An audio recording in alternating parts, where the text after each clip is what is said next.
Welcome back to my mini vlog. ಇವತ್ತಿನ mini ವ್ಲಾಗಲ್ಲಿ ಇವಳು ಯಾರು ಅಂತ ಗೊತ್ತಾಯ್ತಾ?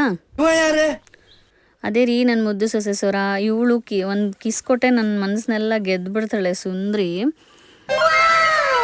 ಸೊ ಇವತ್ತು ದಾವಣಗೆರೆಗೆ ಬಂದಿದ್ವಿ. ದೇವ್ರ ಮನೇಲಿ ಪೂಜೆ ಆಗಿತ್ತು. ದೊಡ್ಡಮ್ಮ ಅಡುಗೆ ತಿಂಡಿ ಮಾಡ್ತಾಯಿದ್ರು. ಸೊ ತಿಂಡಿ ತಿಂದು ನಮ್ಮ ಇನ್ನೊಂದು ಅಣ್ಣನ ಮನೆಗೆ ಬಂದ್ವಿ. ಅಷ್ಟೊತ್ತಿಗೆ ಮಧ್ಯಾಹ್ನ ಆಗಿತ್ತು. ನಮ್ಮ ಮನೆಯಲ್ಲಿ ನಮ್ಮ ಅಣ್ಣನೇ ಫುಲ್ ಮೇನ್ ಶೆಫು.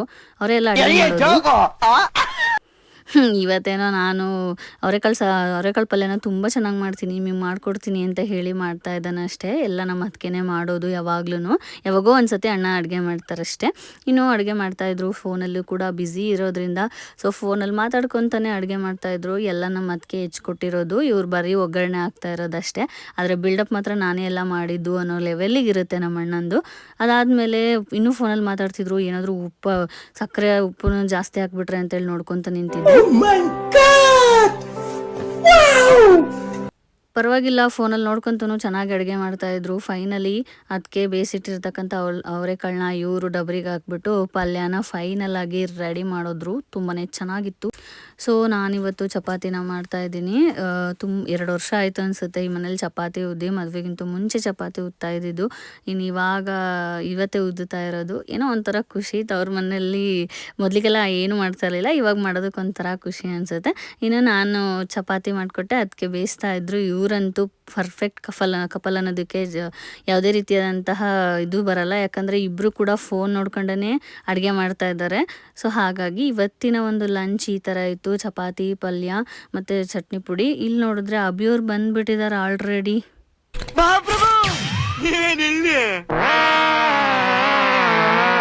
ಸೊ ಅಲ್ಲಿ ಮುಗಿಸ್ಕೊಂಡು ಮತ್ತೆ ಸ್ವರ ಮನೆಗೆ ಬಂದ್ವಿ. ಸಂಜೆ ಟೀ ಮಾಡೋಣ ಅಂತ ಹೇಳಿಬಿಟ್ಟು ಟೀಗೆ ಇಟ್ಟಿದ್ದೆ. ಎಲ್ಲರೂ ಕೂಡ ಟೀ ಕುಡಿದು ಹೊರಗಡೆ ಬಂದು ನೋಡಿದ್ರೆ ನಮ್ಮ ಹುಡುಗಿ ಚೋಟ ಗ್ಯಾಂಗ್ನೆಲ್ಲ ಕರ್ಕೊಂಡು ಖೋಖೋ ಆಡ್ತಾ ಇದ್ಲು.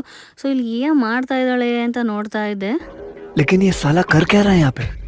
ಪಾಪ ನಮ್ಮ ಹುಡುಗಿಗೆ ಯಾರೂ ಕೋನೆ ಕೊಡ್ತಾ ಇಲ್ಲ. ಅದಕ್ಕೋಸ್ಕರ ಲಾಸ್ಟಿಗೆ ಕೊಟ್ಟರು. ಫೈನಲ್ ಆಗಿ ನಮ್ಮ ಹುಡುಗಿ ಔಟ್ ಮಾಡಿಬಿಟ್ಲಪ್ಪ. ಸೊ ಸೆಲೆಬ್ರೇಷನ್ ಟೈಮ್ ಮುಗೀತಿದ್ದಂಗೆ ತುಂಬಾ ಜಗಳ ಆಗ್ತಾಯಿತ್ತು. ನೋಡ್ಬೋದು ನೀವು ಎಷ್ಟು ಚೋಟ ಗ್ಯಾಂಗ್ಸ್ ಎಷ್ಟು ಚೆನ್ನಾಗಿ ಜಗಳ ಮಾಡ್ತಿದ್ದಾರೆ ಅಂತ.